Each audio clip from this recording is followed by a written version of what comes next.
Welcome to psych tips, जहाँ हम बात करते हैं साइकोलॉजी और साइकोलॉजिकल टिप्स जो आपकी मेंटल हेल्थ और फिजिकल हेल्थ को हेल्प करती हैं। मेरा नाम है डॉक्टर अमित कुमार सोनी। मैं एक क्लिनिकल साइकोलॉजिस्ट और असिस्टेंट प्रोफेसर इन साइकोलॉजी। तो आज हम बात करते हैं कॉमन कोल्ड के बारे में। और कॉमन कोल्ड इतना कॉमन है कि लगभग हर एक पर्सन को वंस इन ए सीजन या ट्वाइस इन ए सीजन होता रहा है। Common cold upper respiratory section की एक माइल्ड इलनेस है, जिसके अंदर stuffy nose, runny nose, sore throat, कुछ केसेस के अंदर या कुछ इंसिडेंसेस के अंदर ईयर पेन, समटाइम्स पायरेक्सिया या फीवर के साथ में माइल्ड इलनेस होती है जो 7 से 10 दिन के लिए रहती। अब ये कॉमन सिम्टम्स हैं और अपर रेस्पिरेटरी सेक्शंस के लिए यूज होता है। अपर रेस्पिरेटरी सिस्टम में 4 चीजें आती हैं। पहला जो है वो है नोज, दूसरा है साइनसेस, आपके साइनसेस यहाँ अलग अलग 4 तरीके के अलग अलग साइनसेस हैं। फेरिंग्स आते हैं, लेरिंग्स आते हैं। फेरिंग्स और लेरिंग्स ये सारे चारों सेक्शन मिलाकर अपर रेस्पिरेटरी ट्रैक कहलाते हैं। और लोअर जो रेस्पिरेटरी ट्रैक है उसके अंदर ट्रेकिया और लंग्स इंक्लूड होते हैं। कॉमन कोल्ड के अंदर यूजुअली ट्रेकिया और लंग के अंदर वाला इन्फेक्शन इन्वॉल्व नहीं होता है। यूजुअली का मतलब ये है कि 5-7% या कुछ डिफरेंट अलग अलग स्ट्रेन्स ऑफ वायरस जो होते हैं वो जेसेंट हो सकता है। ईयर इन्फेक्शन हो या लंग इन्फेक्शन हो या ट्रेकिया इन्फेक्शन हो, यहाँ इन्फेक्शन केवल कुछ ही ऐसे केसेस होते हैं या कुछ ही ऐसे स्ट्रेन्स होते हैं, पर 95% of common cold are basically upper respiratory tract infections. जैसे कि मैंने बताया कि कॉमन कोल्ड के अंदर यूजुअल जो सिम्टम होते हैं वो स्टफी नोज हो सकता है, रनी नोज हो सकता है, कॉफिंग हो सकता है, स्नीजिंग हो सकता है, नेजल डिस्चार्ज वगैरह हो सकता है और सोर थ्रोट हो सकता है। तो बहुत सारे सिम्टम्स बेसिकली हो सकते हैं। कुछ केसेस के अंदर फीवर भी देखने को मिलता है, कुछ केसेस के अंदर जो ईयर पेन है या ईयर स्टफीनेस है वो देखने को मिलता है। पर ओवरऑल कॉमन कोल्ड के ये सिम्टम्स होते हैं। ये जो वर्ड है कोल्ड, ये एक मिसनॉमर है। मिसनॉमर का मतलब ये है कि हमें लगता है कि सर्दी के टेम्परेचर की वजह से, कम टेम्परेचर की वजह से, या हमारे कम टेम्परेचर में या कम टेम्परेचर का कुछ खाना खाने या कुछ कम टेम्परेचर के अंदर जाने से कॉमन कोल्ड या सर्दी खांसी जो नॉर्मल इंडियन लैंग्वेज में बोला जाता है वो होती है। पर ऐसा है नहीं। कॉमन कोल्ड बहुत फ्रीक्वेंट जरूर है सर्दी के टाइम में, ऑटम में वो स्टार्ट होता है, विंटर में कांस्टेंट रहता है और गर्मी के दिनों में वो धीरे धीरे कम होता है। तो एक सीजनल इफेक्ट जरूर है, पर कॉमन कोल्ड जो है वो सर्दी की वजह से नहीं होता है। जैसे कि हमें परिवार वाले बोलते हैं कि बाहर ठंड में स्वेटर पहन के नहीं जाना है। यदि आप स्वेटर पहन के नहीं जाते हो तो आपको ठंड लग जाएगी। ठंड लग जाएगी मतलब आपको सर्दी हो जाएगी और ये इन्फेक्शन हो जाएगा। पर एक्चुअल में कॉमन कोल्ड ठंड की वजह से नहीं होता है। दूसरा, इंडिया के अंदर कॉमन रीजन ये बोला जाता है कि कॉमन कोल्ड कुछ स्पेसिफिक चीज़ें खाने से होगा। आप केला मत खाओ या जाम मत खाओ या ऐसी चीज़ें मत खाओ जो ठंडे कोल्ड होती है या कोल्ड नेचर की होती है। इंडिया के अंदर कोल्ड नेचर जो है, ठंडी तासीर जो है, वो अलग ही एक कॉन्सेप्ट है। उसकी चर्चा कभी हम और किसी वीडियो के अंदर करेंगे। बट कुछ ठंडा या कोल्ड नेचर का कुछ खाने से भी ठंड या आपका कॉमन कोल्ड नहीं होता है। तो कॉमन कोल्ड एक्चुअली में होता किस चीज़ से? कॉमन कोल्ड अलग अलग तरीके के वायरसेस से आपकी बॉडी के अंदर जाता है और वो एक तरीके का रिएक्ट करता है। और जो वायरस है वो केवल एक ही तरीके का वायरस नहीं है, अलग अलग तरीके के वायरस हो सकते हैं। सबसे कॉमन जो वायरस जो कॉमन कोल्ड पैदा करता है वो है राइनो वायरस। राइनो वायरस याद रखने के लिए जो राइनोसोरस होता है, उसका जो सींग होता है उससे याद रख सकते हैं। पर यदि आप राइनोसोरस या राइनो वायरस को कंपेयर करेंगे तो दोनों के अंदर कोई सिमिलरिटीज दिखेगी नहीं। कि कॉमन कोल्ड यदि 100 केसेस कॉमन कोल्ड के होते हैं तो लगभग 50% जो केस हैं वो राइनो वायरस की वजह से होते हैं और बाकी जो 50% है अलग अलग दूसरे तरीके के वायरस होते हैं। सबसे कॉमन राइनो वायरस होने के बाद में सेकंड लार्जेस्ट जो कॉमन है वो है कोरोना वायरस। अब corona virus common cold corona virus और कोरोना वायरस सुन के हमारे दिल की धड़कनें बढ़ने लग जाती है, पर असली में जो कोरोना वायरस है वो, क्योंकि 2019 से new strain of corona virus आया था जो बहुत ज़्यादा सीवियर हुआ करता था, पर कोरोना वायरस 2019 में ही नहीं 1930 से डिस्कवर किया गया है और वो कंटिन्यूसली हमारी सोसाइटी में, इंडियन सोसाइटी में, वेस्टर्न सोसाइटीज़ में पहले से थ्राइव कर रहा है, पहले से फेल रहा है। पर यूजुअल जो कोरोना वायरस होता है, नॉर्मल जो कोरोना वायरस होता है, क्योंकि ये स्ट्रेन अलग था, इसमें इन्फेक्शन के रेट्स ज़्यादा थे, जो कोविड-19 जो हुआ उसके अंदर सीवियरिटी ज़्यादा थी, मोर्टेलिटी रेट ज़्यादा था। पर जो नॉर्मल कोरोना वायरस के स्ट्रेन्स या सेरोटाइप्स जो होते हैं वो कॉमन कोल्ड क्रिएट करते हैं, same symptoms, stuffy nose, runny nose, sneezing, coughing, sore throat, ये सारे सिम्टम्स जनरेट करते हैं। और ये 2019 से पहले भी कोरोना वायरस हमें हुआ करता था और अभी भी ये वायरस होता है। ये कॉमन कोल्ड जनरेट करता है जो यूजुअली अपर रेस्पिरेटरी ट्रैक्ट का माइल्ड इन्फेक्शन होता है, और ये जो सीवियरिटी है वो इतनी सीवियर नहीं होती है जितनी कि कोविड-19 में होती है। कोविड-19 के बारे में थोड़ा सा हम लोग और डिस्कस कर लेते हैं। जब हम सेरोटाइप्स की बात करते हैं या जब अलग अलग तरीके के वायरसेस की बात करते हैं, तो पहले बात करते हैं हम लोग राइनो वायरस की। राइनो वायरस के कई तरीके के अलग अलग स्ट्रेन्स हैं। स्ट्रेन्स है मतलब सेरोटाइप्स यूजुअली बोला जाता है उन्हें, कि वायरस जो होता है वो एक लिविंग बीइंग है। यूजुअली उसे बोला जाता है अ bridge between live and dead, क्योंकि वो कई बार तक, बहुत समय तक, राइनो वायरस के केस में 24 घंटे तक, या कोरोना वायरस के केसेस में 24 से 48 घंटे तक वो बिना किसी दूसरे मीडियम के सर्वाइव कर सकता है।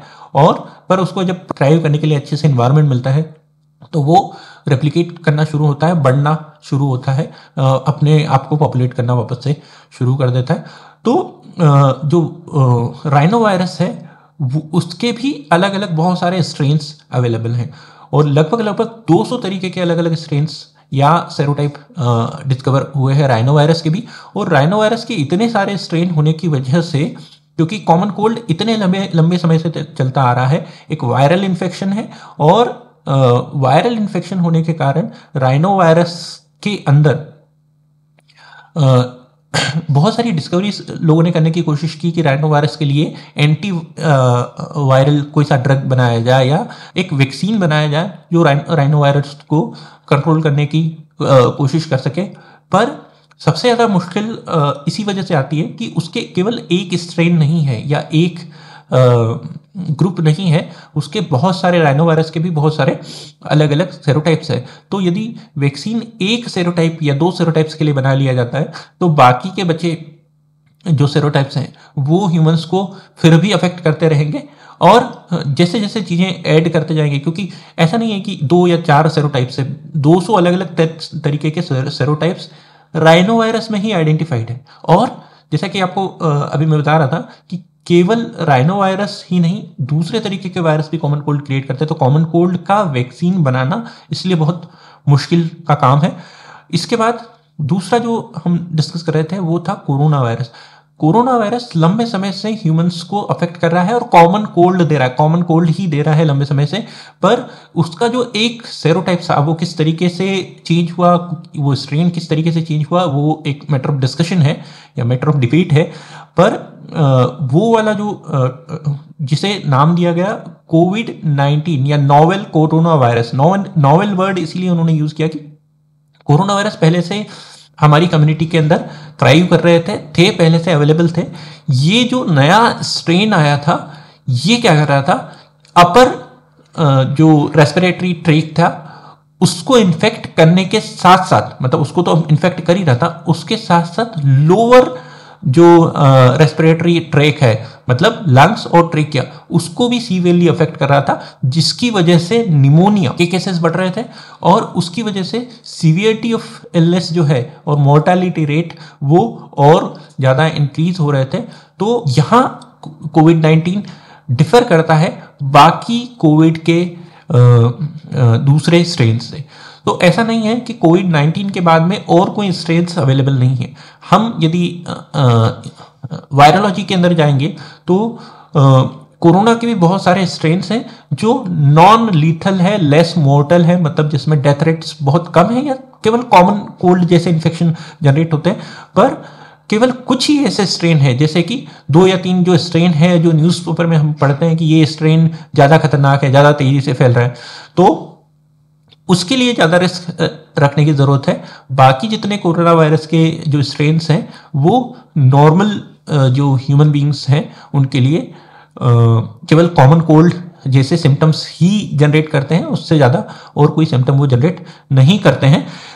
कॉमन कोल्ड होने का तीसरा जो कॉमन रीजन है जो लगभग 5 से 15% केसेस कॉमन कोल्ड के जनरेट करता है वो है इन्फ्लुएंजा। अब इन्फ्लुएंजा जो है वो एक अलग तरीके की इलनेस है। इन्फ्लुएंजा बेसिकली फ्लू के नाम से हम लोग यूजुअली उसको जानते हैं, और फ्लू जो है वो भी अलग अलग ग्रुप, इन्फ्लुएंजा ए हो सकता है, बी हो सकता है, अभी सी भी डिस्कवर हुआ है। तो ए बी सी में इन्फ्लुएंजा अलग अलग तरीके के हो सकते हैं और उनके सिम्टम्स भी उसके सिम्टम्स ही कॉमन कोल्ड जैसे हो सकते हैं, और कई बार वो कॉमन कोल्ड जनरेट करते हैं। इसके अलावा पैरा इन्फ्लुएंजा वायरस 5% कंट्रीब्यूशन करता है।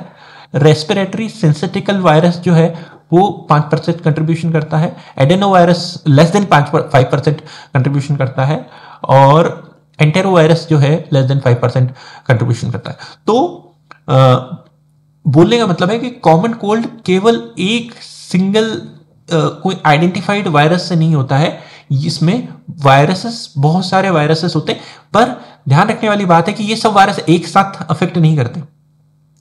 यदि एक बार आपको कॉमन कोल्ड हुआ है तो उसके अंदर केवल वन टाइप ऑफ और usually one type of virus आपको अफेक्ट कर रहा है और उसकी वजह से आपको कॉमन कोल्ड हो रहा है। तो यदि एक बार आपको इन्फेक्शन होता है राइनो वायरस की वजह से और आपको कॉमन कोल्ड हुआ, 7 से 10 दिन तक वो रहा, माइल्ड सिम्टम्स रहे, और उसके बाद वो ठीक हुआ, तो इसका मतलब ये नहीं है कि अगली बार आपको कॉमन कोल्ड नहीं होगा। कॉमन कोल्ड अगली बार हो सकता है उसी वायरस के या राइनो वायरस के दूसरे स्ट्रेन की वजह से हो, और कोई सा भी हो, कोरोना वायरस हो, इन्फ्लुएंजा हो, एडेनो वायरस हो और आरएवी हो, किसी की वजह से भी आपको दूसरा इन्फेक्शन सेम सीजन में भी हो सकता है। तो कॉमन कोल्ड सबसे ज़्यादा कोल्ड सीजन पे होते हैं, इसीलिए ये मिसनोमर शुरू हुआ। पर शुरुआत इसकी सितंबर से अक्टूबर के ऑटम सीजन, जो नॉर्थ हेमिस्फीयर में ऑटम सीजन बोला जाता है, वो सितंबर से अक्टूबर में वो इंक्रीज होना शुरू होते हैं। कोल्ड के सीजन में, मतलब दिसंबर जनवरी फरवरी वाले सीजन के अंदर वो हाईएस्ट लेवल पे होते हैं, और उसके बाद में जैसे जैसे गर्मी का सीजन आते जाता है उसके केसेस कम हो जाते हैं। पर इसका मतलब ये नहीं है कि बिल्कुल खत्म हो जाते हैं। जो सीजनलिटी है, जो सीजन के हिसाब से नंबर ऑफ इंसिडेंसेस जो इंक्रीज होते हैं वो हमेशा इसी टाइम के अंदर हुआ करते हैं, और सारे वायरस इस टाइम में ज़्यादा प्रोमिनेंट होते हैं। यदि एज का कंपैरिजन किया जाए तो एज और ऑकरेंस ऑफ कॉमन कोल्ड, मतलब कॉमन कोल्ड होने के चांसेस या कितने कॉमन कोल्ड होते हैं एक सीजन के अंदर, और एज का इन्वर्स रिलेशनशिप है। मतलब छोटे बच्चों को बहुत ज़्यादा कॉमन कोल्ड होता है, और जैसे जैसे एज इंक्रीज होती जाती है कॉमन कोल्ड की होने की फ्रीक्वेंसी कम हो जाती है। यदि देखा जाए तो छोटे बच्चों में, मतलब 1 साल, 2 साल और 3 साल, खास करके 1 साल और 2 साल के अंदर जो फ्रीक्वेंसी है वो कॉमन कोल्ड होने की फ्रीक्वेंसी बच्चों में बहुत ज़्यादा होती है। एक सीजन में 5 से 6 बार उनको कॉमन कोल्ड हो जाता है, और जैसे जैसे एज इंक्रीज होती जाती है 5, 6, 7, 8, तो धीरे धीरे आपके कॉमन कोल्ड के ऑकरेंसेस कम होते हैं, और 9 से ज़्यादा एज के साथ में कॉमन कोल्ड नॉर्मल हो जाते हैं। 1 या 2 कॉमन कोल्ड पर ईयर लोगों को होते हैं, और ओल्ड एज तक लगभग वही स्टेटिक रेट बना रहता है, थोड़ा सा डिक्रीज होता है। पर ओवरऑल सबसे पहले हम ये डिस्कस करते हैं कि कॉमन कोल्ड होता किस तरीके से, क्योंकि हमने ये देख लिया है कि सर्दी की वजह से या ठंड या कम टेम्परेचर की वजह से कॉमन कोल्ड नहीं होता है। ठंडा कुछ खाना या ठंडी तासीर का कुछ खाना, उसकी वजह से कॉमन कोल्ड नहीं होता है। तो कॉमन कोल्ड एक या अलग अलग तरीके के वायरसेस से होता है। तो वायरसेस हमारी बॉडी के अंदर जाते कैसे हैं, क्योंकि कोरोना ने हमें बहुत सारी चीज़ें सिखा दी है। तो जिस तरीके से कोरोना का इन्फेक्शन एक पर्सन से दूसरे पर्सन तक फैलता था वो ज़्यादा सीवियर हुआ करता था, लोअर रेस्पिरेटरी इन्फेक्शन हुआ, ट्रैक का इन्फेक्शन होता था, मोर्टालिटी बहुत ज़्यादा रेट होती थी। पर यहाँ कॉमन कोल्ड फैलता लगभग लगभग उसी तरीके से।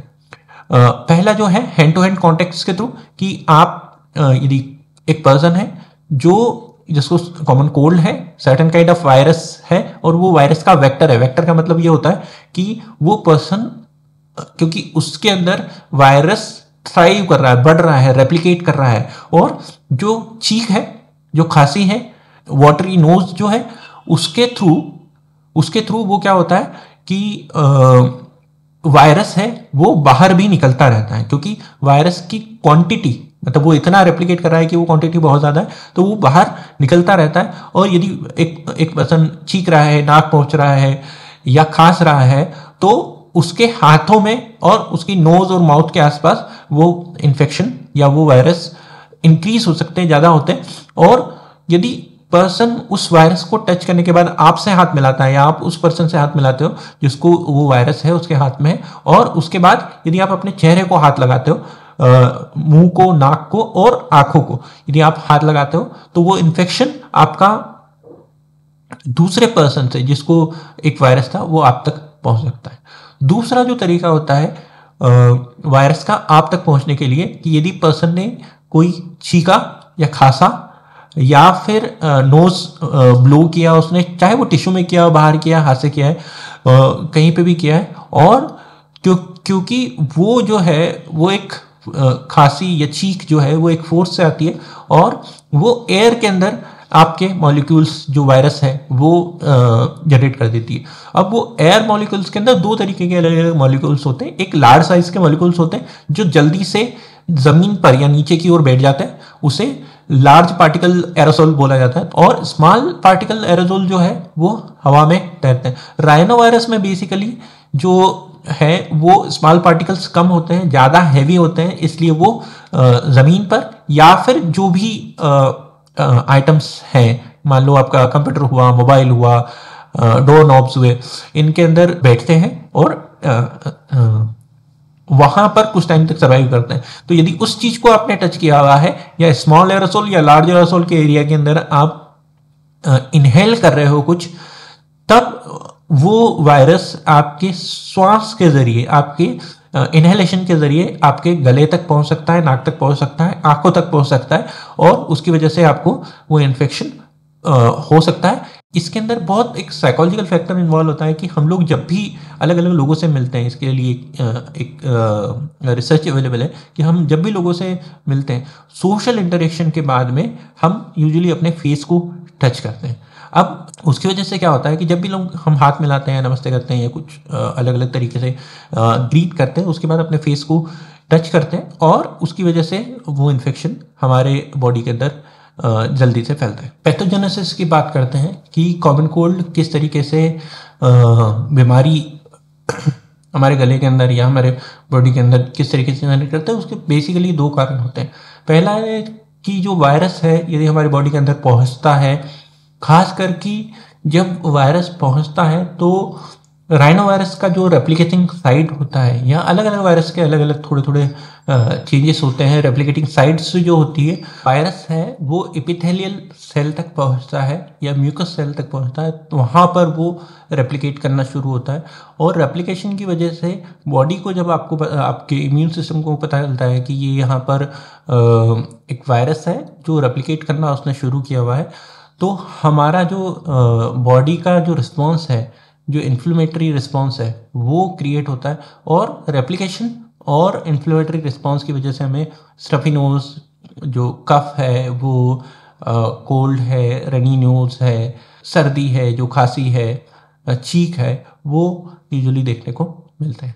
जहाँ तक इम्यून सिस्टम की बात है, इम्यून सिस्टम के अंदर दो तीन चीज़ें समझना ज़रूरी है कि इम्यून सिस्टम जो नॉर्मली व्यूज़ है हमारे कि इस चीज़ से इम्यून सिस्टम इंक्रीज हो जाता है, ये चीज़ खाने से इम्यून सिस्टम बढ़ेगा, क्योंकि इंडियन जो सिस्टम है, कोविड-19 जो है उसके आने के बाद के अंदर बहुत सारे मिथ्स अवेलेबल हैं कि जो आपका इम्यून सिस्टम है वो होता क्या है। पहला ये, इसके अंदर भी बहुत सारे मिथ्स हैं। किस तरीके से हमारे पास अलग अलग different 3 types of immune systems हैं, फिजिकल हो सकता है, इनेट हो सकता है और स्पेसिफिक हो सकता है। और वो किस तरीके से आपकी बॉडी को मदद करते हैं, वायरस, बैक्टीरिया, फॉरेन एजेंट, कोई से भी तरीके के जो एक्सटर्नल पैरासाइट्स हैं उसको बॉडी के अंदर जाने से और रेप्लिकेट करने से या सर्वाइव करने से किस तरीके से रोकते हैं, वो एक बहुत बड़ा सब्जेक्ट है और उसको हम आगे किसी वीडियो के अंदर और डिटेल के अंदर डिस्कस करेंगे। यहाँ ये समझने की ज़रूरत है कि बॉडी का जो इम्यून सिस्टम है वो रिएक्ट करता है, उसकी वजह से मोस्ट ऑफ द जो सिम्टम्स है, रनी नोज है, राइनोरिया है, ये उसकी वजह से क्रिएट होते हैं। पर अल्टीमेटली यदि हमें ये चाहिए कि हमें यदि सर्दी हो गई है या कॉमन कोल्ड हो रहा है तो वो पहला तो यदि हुआ है तो सिम्टम्स कम से कम हो, उसके लिए हमें क्या करें।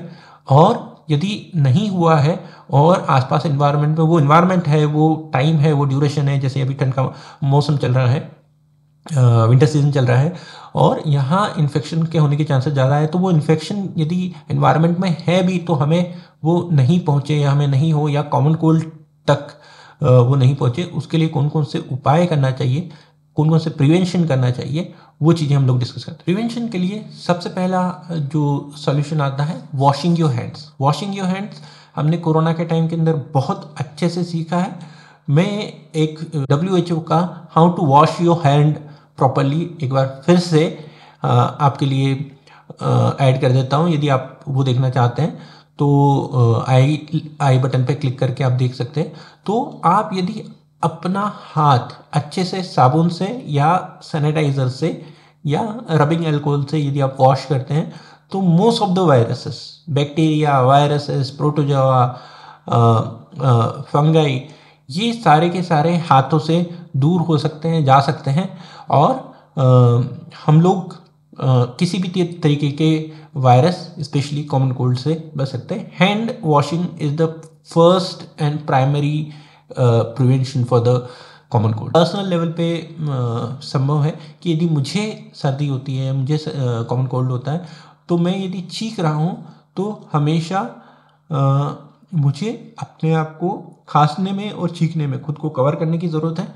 और यदि मैं कवर करता हूँ, इंडियंस यूजुअली टिश्यूज़ पे बिलीव कम करते हैं और हैंकरचीफ ज़्यादा यूज़ करते हैं। अब हैंकरचीफ जो है वो लगभग दिन भर आप यूज़ करते हो और दिन भर यूज़ करने के कारण प्रॉब्लम ये होती है कि यदि आप खांस रहे हो, चीख रहे हो तो और आपको कॉमन कोल्ड है तो आप एक जो हैंकी है या हैंकरचीफ है वो हमेशा अपने साथ में रखे हुए हो और वो एक वेक्टर के रूप में काम कर रहा है। तो हैंकरचीफ की बजाय यदि आप टिश्यू यूज़ करेंगे तो उसको आप डिस्कार्ड कर पाएंगे, उसको फेंक पाएंगे, तो जो भी वायरस वेक्टर्स है या वायरसेस हैं वो दूसरों तक कम से कम पहुंचेंगे। तीसरी जो चीज़ है कि कॉमन कोल्ड के टाइम में खासकर के बच्चों के अंदर, क्योंकि जैसे कि हमने पहले भी देखा था कि एज जो है खासकर की अर्ली एज, इन्फेंट और चाइल्डहुड में कॉमन कोल्ड की केसेस ज़्यादा होते हैं। तो सबसे पहला सोसाइटी को as a society in India in the world usually ये रूल रखना चाहिए कि if you are infected with common cold with the symptoms, यदि आपके बच्चे को कॉमन कोल्ड है, सर्दी है, खांसी है और सिम्टम्स दिख रहे हैं कि ये सिम्टम्स हैं, तो उसको स्कूल या कॉलेज जो भी हो वो न भेजा जाए और उससे फ़ायदा ये होगा कि ये इन्फेक्शन दूसरे लोगों तक नहीं पहुंचेगा। और चूँकि ये बेसिक इन्फेक्शन ज़्यादा से ज़्यादा 5 से 7 दिन तक होता है और उसमें भी अर्ली जो हाईएस्ट सिम्टम्स जब होते हैं तब वो वेक्टर बहुत ज़्यादा पावरफुल होता है और वो बच्चा दूसरों को इन्फेक्शन फैलाने के टाइम जो उसके चांसेस होते हैं वो बहुत ज़्यादा होते हैं। तो शुरुआत के यदि 3-4 दिन भी उसे स्कूल के लिए मिस कर दिया जाए, उसको स्कूल ना भेजा जाए या कॉलेज ना भेजा जाए, तो हम ये जो कॉमन कोल्ड के जितने अलग अलग स्ट्रेन्स के इन्फेक्शन है, अलग अलग टाइप के वायरसेस हैं, उसके जो रेप्लिकेशन को है उसको हम डिक्रीज कर सकते हैं। चौथा जो मेथड है हमारे पास जो कॉमन कोल्ड से प्रिवेंट करने के लिए यूज़ होता है वो है नोज़ ब्रीदिंग। अब नोज़ ब्रीदिंग और माउथ ब्रीदिंग बहुत लंबे समय से या विदाउट लिटरेचर भी डिस्कस किया जाता है, विदाउट साइंटिफिक लिटरेचर भी डिस्कस किया जाता है। पर क्योंकि जो इन्फेक्शन है वो यूजुअली हमारे आँखों, नाक और मुंह के ज़रिए फैलता है, क्योंकि ये जो ओपनिंग्स हैं ये ज़्यादा बॉडी के अंदर ज़्यादा ओपन रहते हैं और ज़्यादा हम लोग उस चीज़ को एक्सेस करते हैं। पर यदि हम नोज़ ब्रीथ करते हैं तो पहला स्मॉल जो आपके एरोसोल्स हैं और लार्ज एरोसोल्स हैं, उन दोनों को जो नेज़ल नाक के ज़रिए यदि हम सांस लेते हैं और वायरस यदि नाक के ज़रिए आता है, तो वहाँ बहुत सारे म्यूकस हैं, बहुत सारे फिल्टर्स हैं जो बैक्टीरिया वायरसेस उनको थ्राइव करने से रोकते हैं और आपका इम्यून सिस्टम जो है वहाँ पर बहुत अच्छे से काम करता है। तो नोज़ ब्रीथ के ज़रिए हम लोग वायरस को पहले से फिल्टर कर सकें। मुंह से सांस लेने में फिल्टरेशन, आपकी बॉडी के अंदर फिल्टरेशन नहीं है, पर नोज़ के अंदर आपका एक बैरियर पहले से लगा हुआ है। It's a part of your physical immune system. तो यदि फिजिकल इम्यून सिस्टम का पार्ट है, जो नेजल ब्रीथ है वो प्रमोट करता है डायफ्रामेटिक ब्रीदिंग की, कि जो डायफ्राम का हम यूज़ करके जो ब्रीथ करते हैं उस चीज़ को प्रमोट करता है। और ये और दूसरी चीज़ों में भी या दूसरे सिस्टम्स में भी मदद करता है, ऑक्सीजन फ्लो के अंदर की भी मदद करता है, बहुत सारी चीज़ों के अंदर हेल्पफुल रहता है। तो नेजल ब्रीथ जो है वो एक प्रिवेंशनरी फैक्टर हो सकता है कॉमन कोल्ड के लिए। पांचवा, डायरेक्टली नहीं इनडायरेक्टली आपको कॉमन कोल्ड से प्रिवेंट करता है, वो है आपका जो इनेट इम्यून सिस्टम यदि आपका हाईएस्ट लेवल पे होगा, अच्छे लेवल पे होगा और बॉडी जो है वो रिएक्ट करेगी, तो उसके अंदर दो चीज़ें इंपॉर्टेंट होती है। पहला होता है फूड, जो आप कुछ जो चीज़ें खा रहे हो, और सेकंड जो दूसरी चीज़ें होती है वो है एक्सरसाइज। पहले फूड के बारे में बात करते हैं। फूड जो है, जो चीज़ें हम खाते हैं वो पेट में जा कर के जो डाइजेस्ट होता है उसमें गट बैक्टीरिया, क्योंकि वेट लॉस, वेट गेन और डाइजेस्टिव इश्यूज, यहाँ तक कि डायबिटीज़ और हाइपरटेंशन के अंदर भी गट, यहाँ तक कि मेंटल हेल्थ के अंदर भी गट माइक्रोबायोम जो है, गट माइक्रोबायोम जो है उसका एक इम्पोर्टेंट इम्पैक्ट देखने को मिलता है। और उसको गट माइक्रोबायोम को इंक्रीज करने के लिए दो चीज़ें आप ऐड करते हैं। पहला होता है प्रीबायोटिक। प्रीबायोटिक बेसिकली ऐसे मॉलिक्यूल्स, ऐसे फूड होते हैं जो बैक्टीरिया है वो प्रेफर करते हैं, उनको ईट करना, खाना पसंद करते हैं। वो प्रोबायोटिक जो है वो actual certain kind of bacterias हैं जो प्रीबायोटिक को कंज्यूम करते हैं। और प्रीबायोटिक यूजुअली जो भी हम फाइब्रस फूड हमारे खाने के अंदर इंक्लूड करते हैं, जो भी जो फाइबर कंटेंट है वो प्रीबायोटिक के अंदर आता है। और प्रोबायोटिक जो है वो हम जो बैक्टीरियाज हैं, जो लाइव बैक्टीरियाज हैं जो हमारे गट में सर्वाइव कर रहे हैं, और हम जो गुड बैक्टीरियाज हैं वो हमें मदद करते हैं, वो रहता है। तो यदि हम दोनों चीज़ें, प्रीबायोटिक और probiotic content, high in fibre और हाई इन फर्मेंटेड फूड के अंदर किमची हो सकता है आपका, कंबूचा हो सकता है, किमची हो सकता है, सावरक्राउट हो सकता है, कंबूचा हो सकता है, योगर्ट हो सकता है, कीफर हो सकता है, जो मिल्क कीफर होता है या वाटर कीफर हो सकता है, वो हो सकता है। इंडियन डिशेस के अंदर पलैया सोरू हो सकता है, इडली हो सकती है। ये सारी जो डिशेस हैं ये अल्टीमेटली आपको जो गुड बैक्टीरिया है या प्रोबायोटिक कंटेंट है वो इंक्रीज करने में मदद करते हैं। हाँ, जो है मेरे पास कंबूचा फर्मेंट किया हुआ है, ऑलमोस्ट नया जो बैच है वो रेडी है। तो कंबूचा हुआ,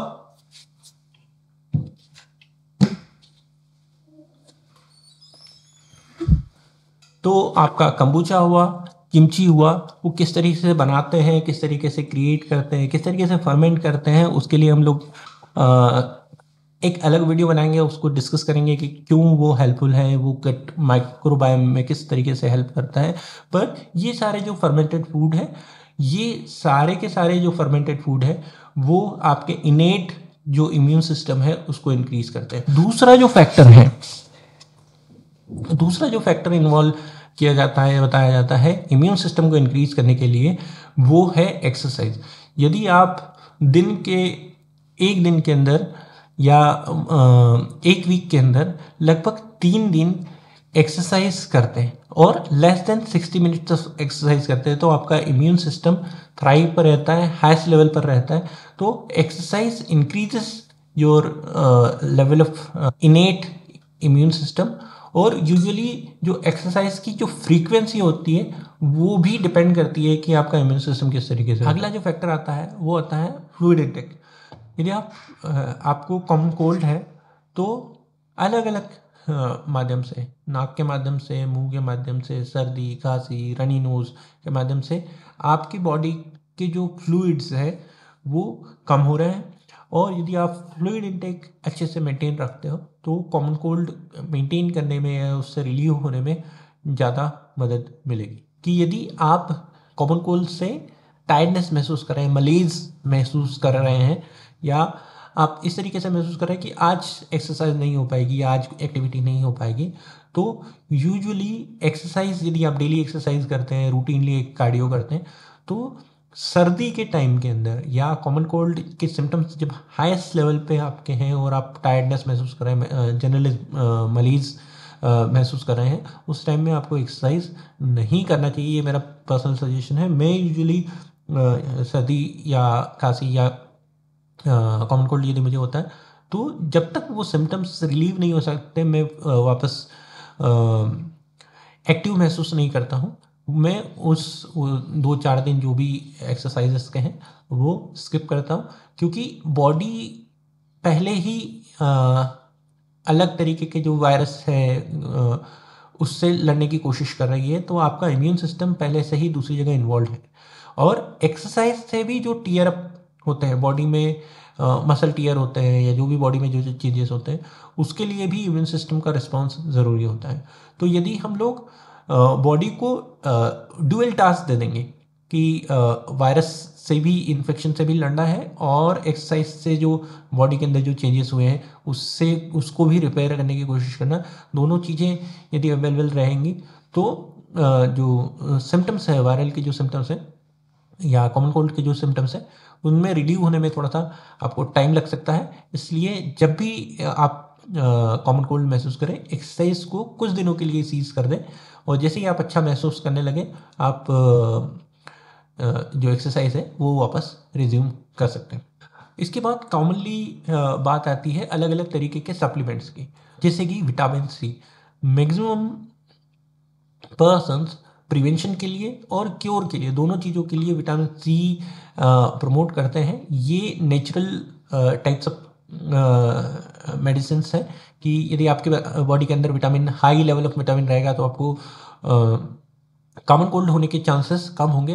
पर इस पे बहुत सारा डिटेल लिटरेचर है, साइंटिफिक लिटरेचर है, जो ये कहता है कि यूजुअली यदि आप 6 से 8 ग्राम मिलीग्राम की बात कर रहा हूँ, 6 से 8 ग्राम डेली यदि आप कंज्यूम करते हो some type of vitamin C, तो आपकी बीमारी जो कॉमन कोल्ड है उसकी ड्यूरेशन हो सकता है कम हो जाए और जो सिम्टम्स हैं उसकी सीवियरिटी कम हो।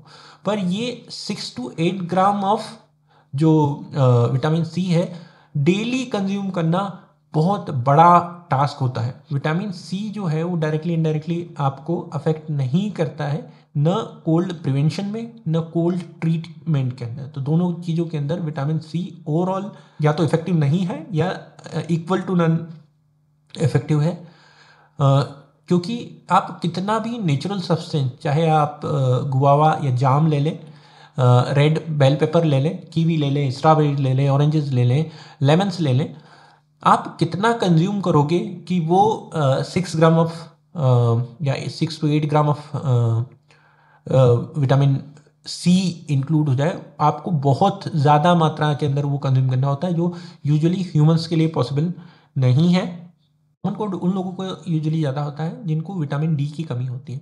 अब विटामिन डी और कॉमन कोल्ड का डायरेक्ट जो कॉजल कोरिलेशन नहीं है। विटामिन डी की कमी से हमारा इम्यून सिस्टम कम रिस्पॉन्स करता है और कम रिस्पॉन्स करने की वजह से common cold, catching common cold through any kind of viral infection is more likely than other person. पर इसका मतलब ये नहीं है कि विटामिन डी जो है वो आप एक्स्ट्रा, यदि आपका स्टेट विटामिन डी नॉर्मल है तो आपको एक्स्ट्रा कंज्यूम करने की ज़रूरत नहीं है। यदि आपका विटामिन डी लो है तो आपके कॉमन कोल्ड होने के चांसेस ज़्यादा होते हैं, पर उसको आप रिकवर करने के लिए विटामिन डी सप्लीमेंट्स ले सकते हैं या फिर विटामिन डी से संबंधित जो भी फूड है या सनलाइट है जो आप यूजुअली प्रेफर करते हैं, वो आप कर सकते हैं, जिससे कि आपका विटामिन डी का लेवल नॉर्मल हो, जिससे कि कॉमन कोल्ड जो इन्फेक्शन होने के चांसेस आपके अंदर कम होंगे। हाँ, पर ये ध्यान रखने की ज़रूरत है कि नॉर्मल यदि आपका लेवल विटामिन डी का लेवल नॉर्मल है, तो उससे ज़्यादा करने से आपको कॉमन कोल्ड होने के चांसेस और कम नहीं हो जाएंगे, वो उतने ही रहेंगे। तो कॉमन कोल्ड यदि आपका विटामिन डी का लेवल नॉर्मल है, तो कॉमन कोल्ड सप्लीमेंट लेने से आपका कॉमन कोल्ड कम नहीं होगा। ये भी एक इनएफेक्टिव मेथड है आपका कॉमन कोल्ड को कम करने के लिए। यूजुअली जिंक जो है वो एक प्रोमिनेंट सप्लीमेंट होता है इम्यून सिस्टम को इंक्रीज करने के लिए। यूजुअली जिंक सप्लीमेंट जो है वो 90 to 100 ग्राम्स यदि हम लोग एज ए प्रिकॉशनरी मेजर लेते हैं, तो जो कॉमन कोल्ड के जो सिम्टम्स हैं या ड्यूरेशन है उसको कम करने में मदद मिलती है। तो कॉमन कोल्ड को कम करने के लिए जिंक जो है वो इम्पोर्टेंट एक फैक्टर माना गया है। पर जिंक सप्लीमेंट से एक मेजर एडवर्स इफेक्ट होता है कि आपका स्टमक जो है, पेट जो है वो खराब होता है। तो उसको खाली पेट आप यदि कोई सप्लीमेंट ले रहे हो, जिंक सप्लीमेंट ले रहे हो, तो खाली पेट न लें, वो एक रिकमेंड किया जाता है डॉक्टर्स के द्वारा। फाइनली क्या करें या कौन सी मेडिकेशन लें जिससे कि कॉमन कोल्ड आपका कम हो, रिड्यूस हो, क्योंकि इससे ultimately viral infection, mostly viral infection 2 या 3% केसेस के अंदर वायरल के साथ बैक्टीरियल इन्फेक्शन भी देखने को मिलते हैं, पर उसके केसेस अलग होते हैं, वो सारी चीज़ें अलग होती है। तो सबसे पहला है ओवर द काउंटर ड्रग्स के अंदर आप यदि कोई सा ओवर द काउंटर ड्रग लेंगे भी, तो भी वो ज़्यादा से ज़्यादा आपके सिम्टम्स को डिक्रीज करेंगे, उसके अलावा वो आपकी मदद नहीं कर सकता। यदि आप हाई लेवल ऑफ मलेज महसूस कर रहे हैं, बहुत ज़्यादा टायर्डनेस महसूस कर रहे हैं, रनी नोज, स्टफी नोज के साथ फीवर और दूसरी इन्फेक्शन या दूसरे प्रॉब्लम्स भी आप फेस कर रहे हैं, तो सबसे पहले आप अपने फिजिशियन से मिलिए, और फिजिशियन आपको बेसिकली रिकमेंड करेगा। पर ये तब जब आप 2 या 3 दिन आप कोल्ड देखते हैं, यदि वो रिकवर नहीं हो रहा है, उसमें जो सिम्टम्स हैं वो आपको ज़्यादा प्रॉब्लम क्रिएट कर रहे हैं, ज़्यादा प्रॉब्लम्स दे रहे हैं, तो आपको फिजिशियन से कंसल्ट करना चाहिए।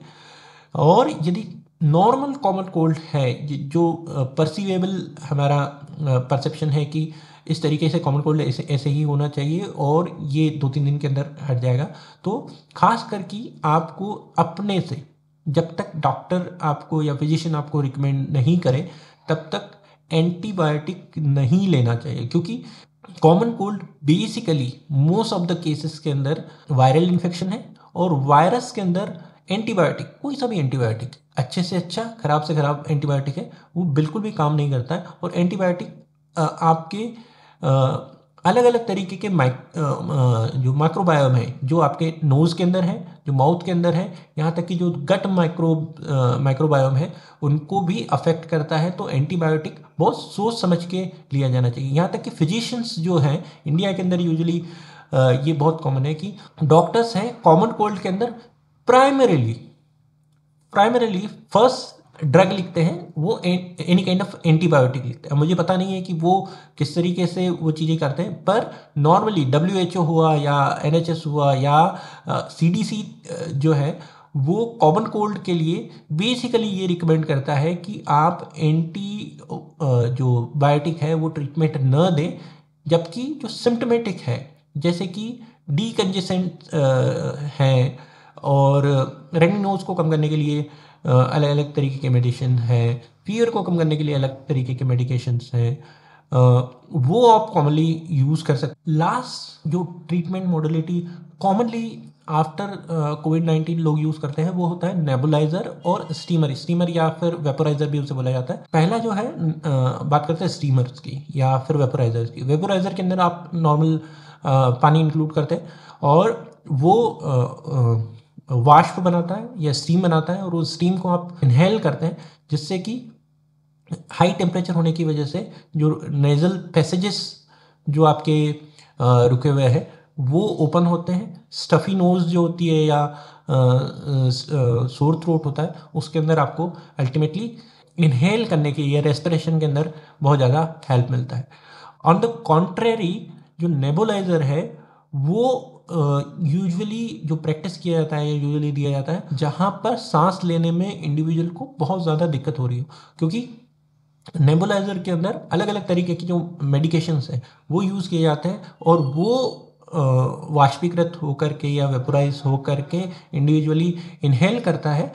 पर जो मेडिकेशन है यूजुअली ब्रोंको डायलेटर्स होते हैं या फिर कॉर्टिकोस्टेरॉइड्स होते हैं, और स्टेरॉइड्स बेसिकली एक्ट तो बहुत इफेक्टिवली करते हैं, क्योंकि कंजेशन है, कंजेशन को कम करने के लिए जो एडिमा है उसको कम करने के लिए बहुत इफेक्टिव होते हैं, पर वो लॉन्ग टर्म में वो बहुत ज़्यादा प्रॉब्लमेटिक होती है।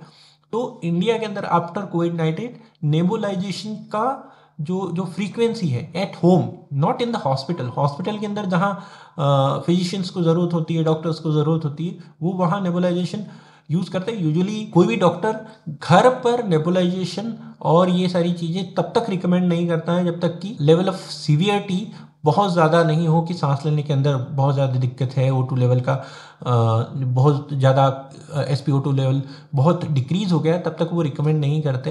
पर नेबुलाइजेशन अल्टीमेटली घर पे करना without any of those symptoms, O2 level कम नहीं हो रहा है, सांस लेने में प्रॉब्लम नहीं है, उसके बाद भी नेबुलाइजेशन बार बार कर रहे हैं, तो उसकी वजह से दूसरे एडवर्स इफेक्ट होने के चांसेस होते हैं। मैं रिकमेंड करूंगा कि यदि आपको कॉमन कोल्ड है तो नेबुलाइजेशन की बजाय से वेपोराइजर या स्टीमर का यूज़ करें, जिसके अंदर कोई भी स्टेरॉइड या कॉर्टिकोस्टेरॉइड्स हम लोग यूज़ नहीं करते, सिंपल वो स्टीम है, और उससे आपकी जो डीकंजेशन है वो कम हो सकता है और आपको उसके दूसरी चीज़ों के एडवर्स इफेक्ट देखने को नहीं मिलते हैं। रीसेंट रिसर्च के अंदर एक और डीकंजेशन यूज़ किया जाता है जिसे बोला जाता है NAC, एन एसिटिलसिस्टीन जो है वो एक तरीके का डीकंजेशन है जो लगभग 600 ग्राम पर डे के हिसाब से टेबलेट फॉर्म के अंदर लिया जाता है, जो आपका जो कंजेशन है या स्टफी नोज़ है या सोर थ्रोट है, ये हाई लेवल ऑफ म्यूकस है, उसको डिक्रीज़ करने में मदद करता है। वो अल्टीमेटली डिक्रीज़ नहीं करता, वो फ्लो डाउन करता है, उसका कंजेशन हटाता है। तो वो वाली चीज़ें हैं। पर ये सारी चीज़ें और दूसरे तरीके के जितने डीकंजेशन हैं वो यदि आप यूज़ करते हैं तो आपके जो सर्दी के सिम्टम्स हैं जब हाईएस्ट लेवल पे होते हैं तब वो थोड़े से आपका डीकंजेशन होता है, तो आपको सोने में मदद मिलती है, स्लीप में मदद मिलती है, और स्लीप में मदद मिलने से अल्टीमेटली आपका इम्यून सिस्टम और स्ट्रांग होता है और जो कोल्ड है उससे लड़ने में आपको मदद मिलती है। पर यूजुअल सेंस के अंदर कॉमन कोल्ड यदि आपको होता भी है तो वो 7 से 10 दिन के अंदर बिना कोई मेडिकेशन के, इवन डीकंजेशन एंटीबायोटिक कोई सी भी बिना किसी दवाई के अपने आप, क्योंकि आपका जो इम्यून सिस्टम है वो अल्टीमेटली उससे फाइट करता है, उससे रिलेटेड एंटीबॉडीज़ बनाता है, जो स्पेसिफिक एंटीबॉडीज़ है उससे रिलेटेड एंटीबॉडीज़ बनाता है। IgM IgG अलग अलग तरीके के वो है, T सेल्स हैं, B सेल्स हैं, बहुत सारे तरीके के जो सिस्टम्स हैं इम्यून सिस्टम के अंदर, उनकी मदद से एंटीबॉडीज़ बनता है। सबसे पहले है कि कॉमन कोल्ड आपको कम से कम हो, आपका इम्यून सिस्टम जो है वो हाईएस्ट लेवल पे रहे, और यदि आपको कॉमन कोल्ड होता भी है तो उसके सिम्टम्स कम हो और आप उस चीज़ को प्रॉपरली डील कर पाए। ये आज की वीडियो में हमने समझा। आज के लिए इतना ही। Thank you.